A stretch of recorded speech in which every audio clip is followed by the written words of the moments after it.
Project is the road to clean water.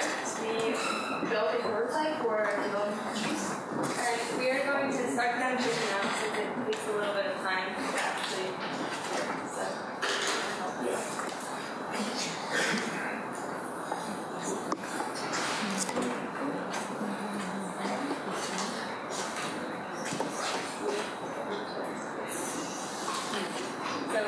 we have really dirty water. Okay, ready?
So these people don't have access to water, and in order for them to get water, they need to walk miles and miles every day to get water. And even if they do, they are usually polluted with pathogens like E. coli and harmful bacteria cause diseases like diarrhea. Another problem is that these people lack knowledge of the importance of clean water, and they don't know about the bacteria. So when they see a cup of clear water, they would automatically assume that it's clean, so they will drink it without that.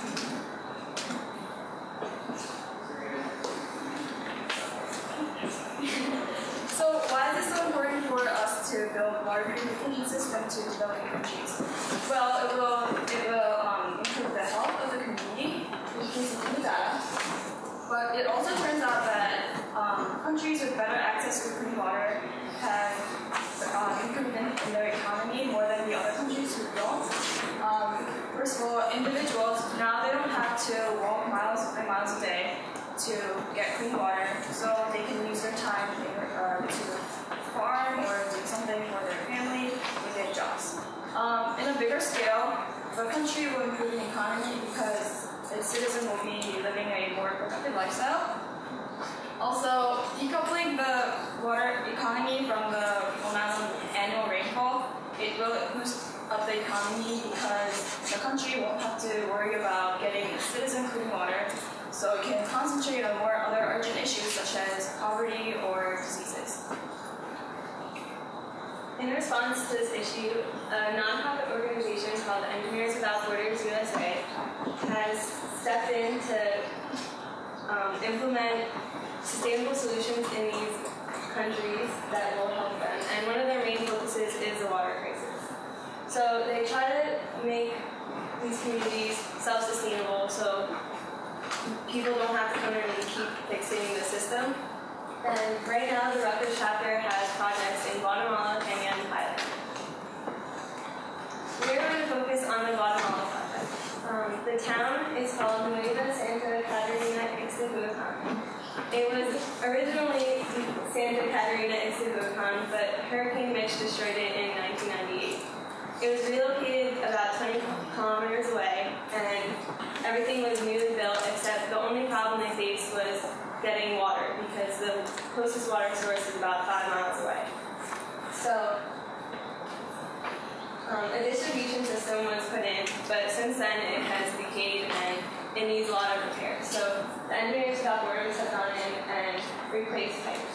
As you can see, these are the springs and the pumps, and all the way over here is a head change in the community, and that's about 5 miles. So without the system, the villagers would have to walk 10 miles a day to get water.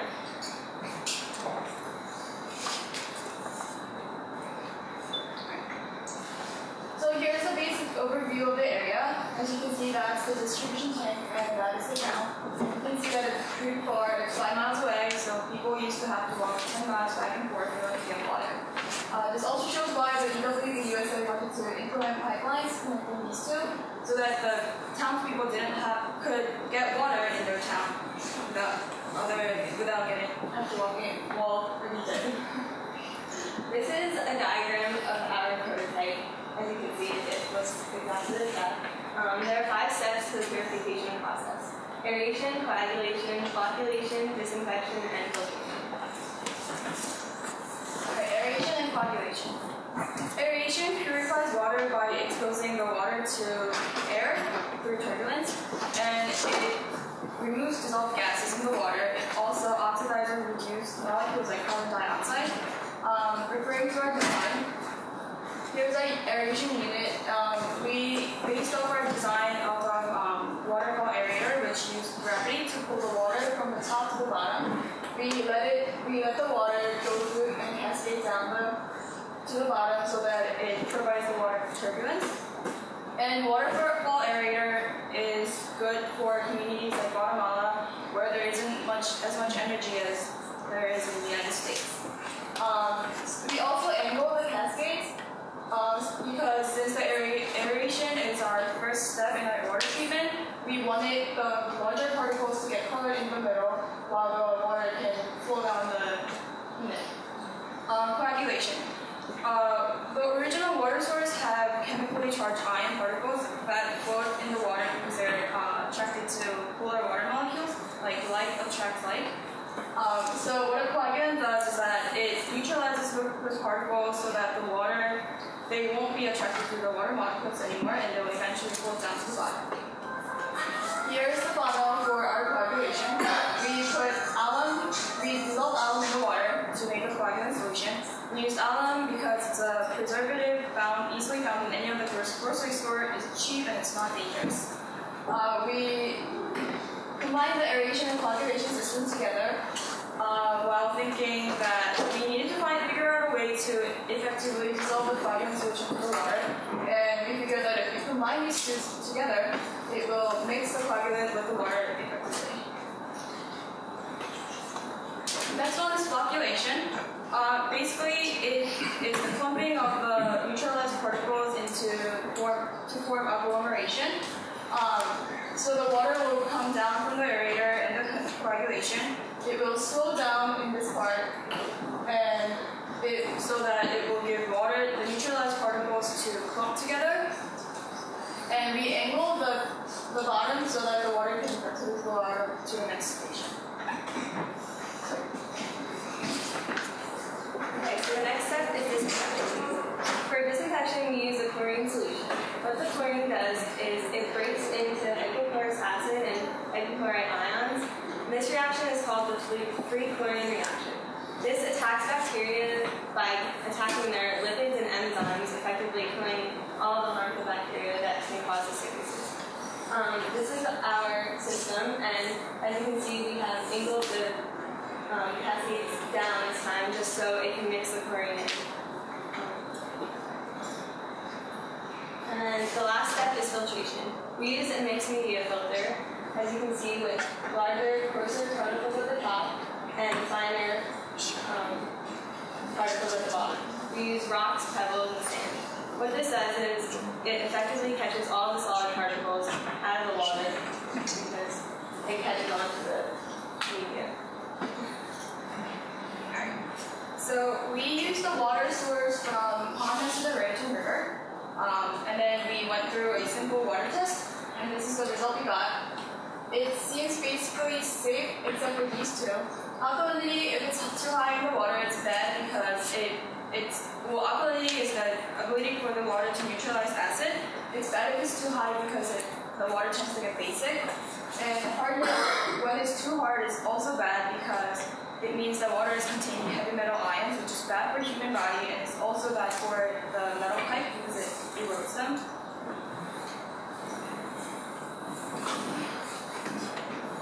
Next thing we did a bacteria testing. Unlike before, we found out that the water wasn't actually safe. Bacteria testing, When the color shows yellow, then it means there is bacteria in the water, like microbacteria, E. coli, and if the color was purple, then it meant the water was safe to drink.